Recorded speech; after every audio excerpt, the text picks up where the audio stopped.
Keep on riding with us as we continue to broadcast the balance and defend the discourse from the Hip Hop Weekly studios. Welcome back to Civic Cipher. I'm your host, Ramses Ja. He is Ramses Ja. I am Q Ward. You are tuned in to Civic Cipher. Yes, you are. And we want you to stick around.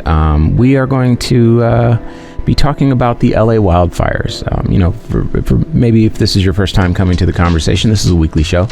And we have an hour in some markets it's less than that. And so we don't always get to all the stories in a timely manner, but we felt like these fires is something that's really important to discuss because we've seen obviously the coverage of the fires, which has subsided a bit now, but it's still very important for us to talk about it. But we also recognize that a lot of people think that it's just celebrity houses burning up, and a lot of people think it's coastal elites and that sort of thing. And there's real people out there live human lives that are not celebrities and not millionaires.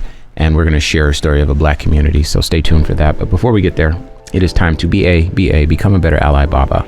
And today's Baba is sponsored by Friends of the Movement. You can sign up for the free voter wallet from FOTMglobal.com to support black businesses and allied businesses, as well as make an impact with your spending. Again, FOTMglobal.com. And this is something that we wanted to get to as well, but we're just getting to it now. So forgive me, it's a little late, but this is from People magazine. Caitlin Clark had a strong response to Megyn Kelly's criticism about her recent comments regarding white privilege in the WNBA. After 22-year-old Clark, who was just named Times Athlete of the Year, said in her interview with the magazine that she's aware there's privilege as a white player in the league, Kelly, 54, called Clark's statements condescending and fake in a post on X. And a day later, Clark spoke at a Year in Time event in New York City, where NBC Sports' Maria Taylor asked her about Kelly's criticism and how she handles the pressure of heavy topics coming down on her shoulders.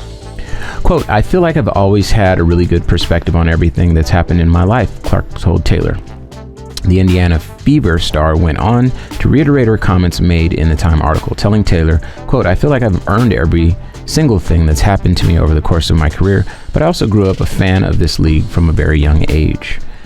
Noting that her favorite player growing up was Minnesota Lynx great Maya Moore, a black woman, Clark continued, quote, "I know what this league is about, and like I said, it's only been around 25 plus years, so I know that there's been so many amazing black women that have been in this league, and continuing to uplift them is very important, and that's something I'm very aware of."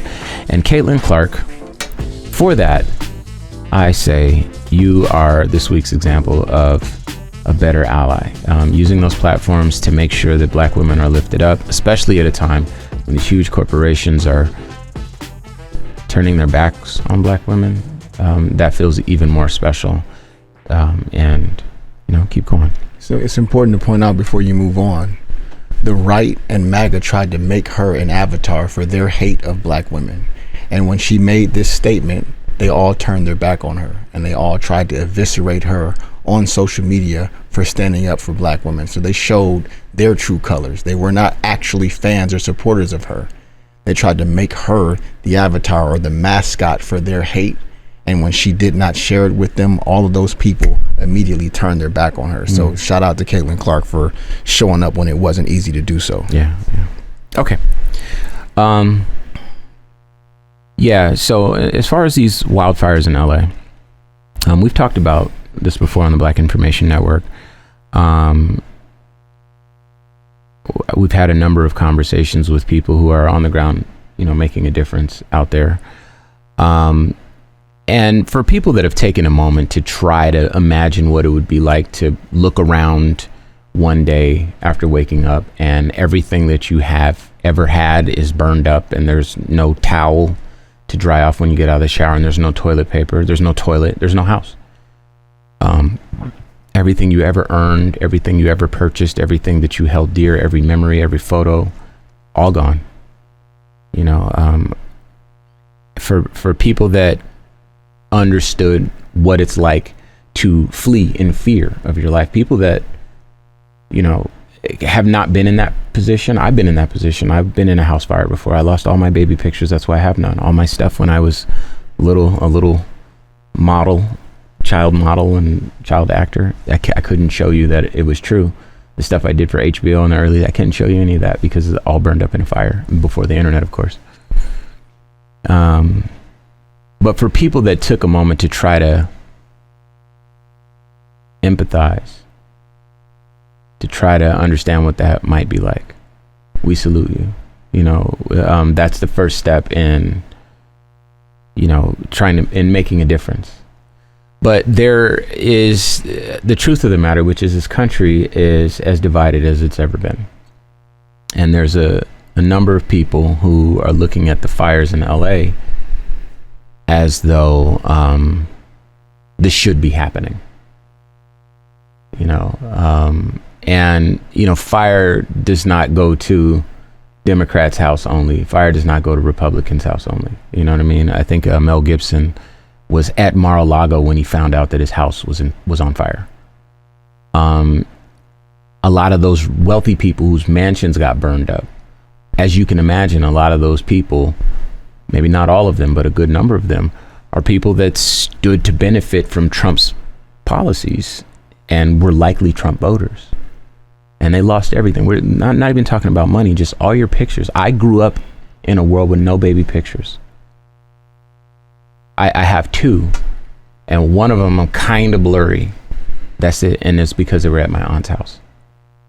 And everybody else has so many pictures. They have videos. I don't have that. They know what clothes they had. Wasn't that so cute? They get to use it. I don't have any of that. I don't even know. All the memories that I could have had access to keep over the years, gone. So that's not a matter of money. That's a matter of like a part of your personality, your humanity. Is what I'm trying to say. But I also want to talk about the fact that there are black neighborhoods in Los Angeles that you may not know about. Black neighborhoods in Southern California you may not know about. Funnily enough, I'm from one of those neighborhoods. Well, I mean, my family has roots in one of those neighborhoods. It's called Lafayette Park. For folks with short memories, once upon a time, black people could not buy real estate next to white people or in white communities. There was segregation. It was the law of the land. And so there are these historical black communities that still have largely black populations in Southern California and many places around the country. And the story that we're going to share today comes from one of the communities that was affected by the fires, known as Altadena, California. And we're going to share stories about people who are not celebrities, people who are not millionaires, people who lost everything, that lost their insurance, and then they have to rebuild everything from scratch with no support. Our hope is that, you know, by sharing this with you, this combined with a larger, forgive me for saying this to partners that aren't, you know, but there's a larger effort from iHeartMedia.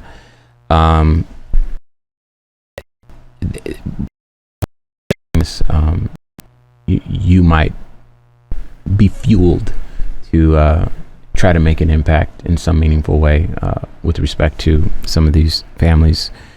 We're going to share from Capital B News, and this comes from the middle of the article, but you know, you can check out the full article at capitalbnews.com. But I'll start. Less than a week after two major fires tore through the mountains and into the neighborhoods, the death toll stands at 24. 2/3 of the lives lost were in Altadena, which again is the primarily and historically black suburb in Southern California. In Altadena, where thousands of structures were destroyed. Economic losses across Los Angeles are estimated at over $200 billion. But the wildfires are more than a test of California's economy, firefighting capabilities, or policies. They're a devastating reminder of how climate change and political inaction compound vulnerability in black communities. As weather whiplash worsens, the insurance market collapses, and the housing crisis deepens, the state and nation is failing to meet the demands of a changing planet. For Fred Daniels, the destruction of his home and neighborhood has brought a profound sense of loss that feels all too familiar. His grandmother, a New Orleans native, was displaced by Hurricane Katrina in 2005, then Hurricane Harvey in 2017, and now this. I hope that we're able to rebuild, the U.S. Navy veteran told Capital B. Although everybody has the sense of it like, hey, let's stay put, let's rebuild, there's not going to be a cookie cutter approach to this. Since 2020, major insurers have abandoned Altadena, leaving hundreds of black families like the Daniels without coverage. And like many other black families in the area, they're still expected to pay their mortgages while covering rent elsewhere. 3 days after the fire, a real estate broker contacted Daniels' mother with a deal: $7,000 rent for a 3-bedroom apartment in neighboring Monrovia, double the average rent in the area. And while we're here, that's a real thing that, there's been these huge rent spikes for Airbnbs and whatever, because there's so many families now. California already had a housing crisis. There were not enough homes for the people, and the homes that they had were way too expensive for normal people to afford anyway.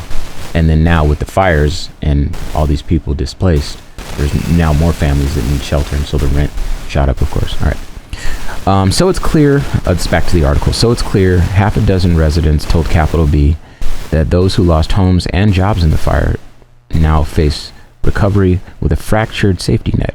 And the mental toll, watching their community burn, enduring displacement, and living with the constant fear of more disaster has only magnified the instability. So, again, for those that may not have known that this crisis goes beyond the coastal elites, this crisis goes beyond the movie stars and the millionaires. This crisis affects people just like you. And again, with that political divide, it's easy to point the finger and say, yeah, that's what you get for being liberal. But I think that the simplest way to reframe this is using kind of that golden rule, the Christ golden rule: do unto your neighbor as you would have them do unto you. And kind of the step one for empathy. Like, if you're a human being with the capability of being empathetic,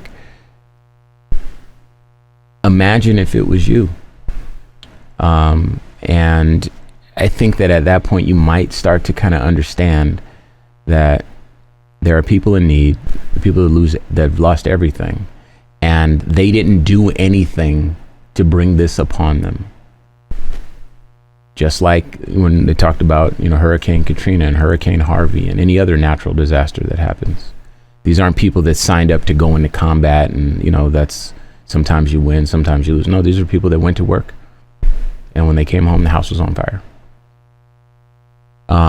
These are people that got a evacuation order, and then they left, and then their house caught on fire.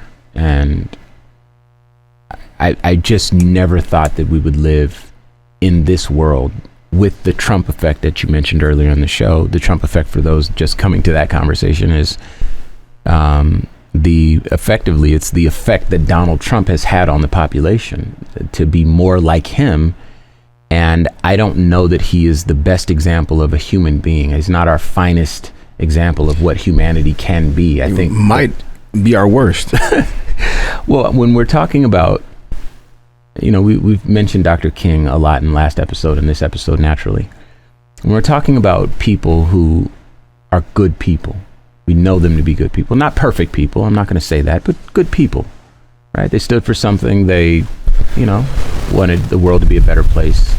And they were not hacking their way through other people's realities to achieve that. They were not the type of people to grab people by their genitals. They were not the type of people to suggest that, immigrants are eating dogs and cats and all kinds of, like that. They're not the type of people to get folks fired up off of baseless claims. So Dr. King is a great example, but there are many others throughout history. If Dr. King is not the flavor you savor because he wasn't a perfect man, then good luck finding a perfect person. But the thing is that the Trump effect, in our estimation, is what has happened to the population, especially the MAGA voters, who have moved more in terms of their humanity, not necessarily their politics, but their humanity, more in the direction of Donald Trump, which again, I don't believe is the best example of humanity. That's if the spirit of brotherhood, the spirit of the aspirational spirit that we are supposed to have in terms of trying to build community with each other. We are social creatures. It is in our DNA. It's a part of who we are to form bonds and to build collectively. And the divisive nature of Donald Trump's, of course, his politics and his policy, but his character should have been an alarm, but we're past that, of course. But not only is it that he was elected, it's that the human beings that have elected him are moving toward that personality type.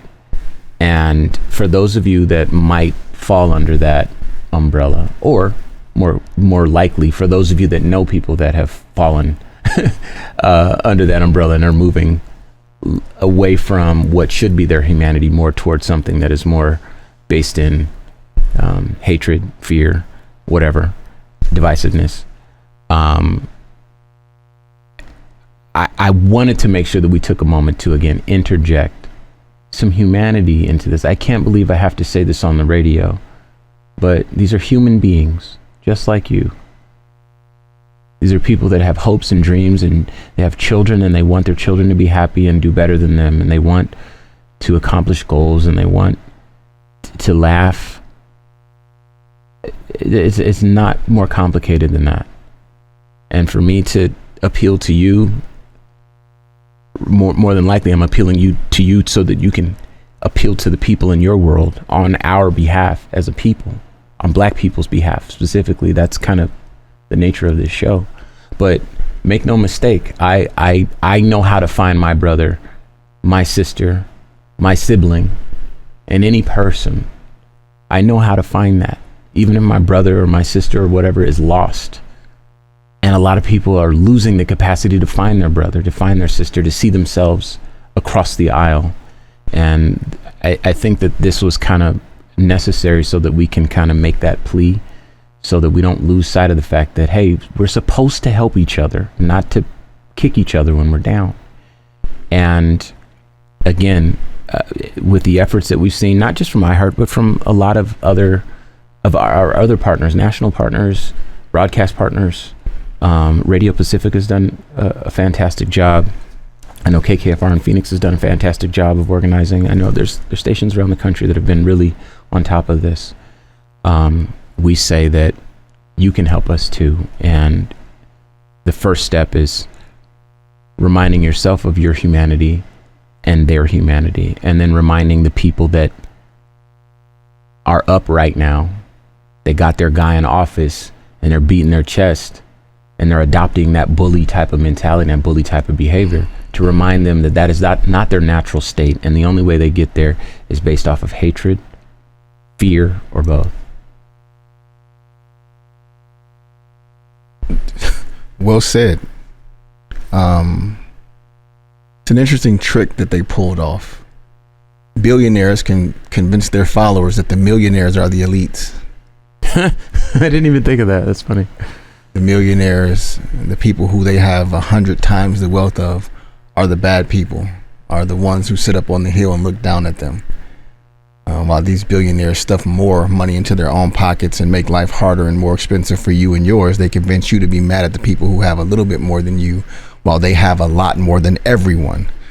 Again, there's not much that I can say, following that, because you said everything that needed to be said, and the lack of humanity, the lack of empathy is the biggest symptom of the Trump effect. Mm-hmm.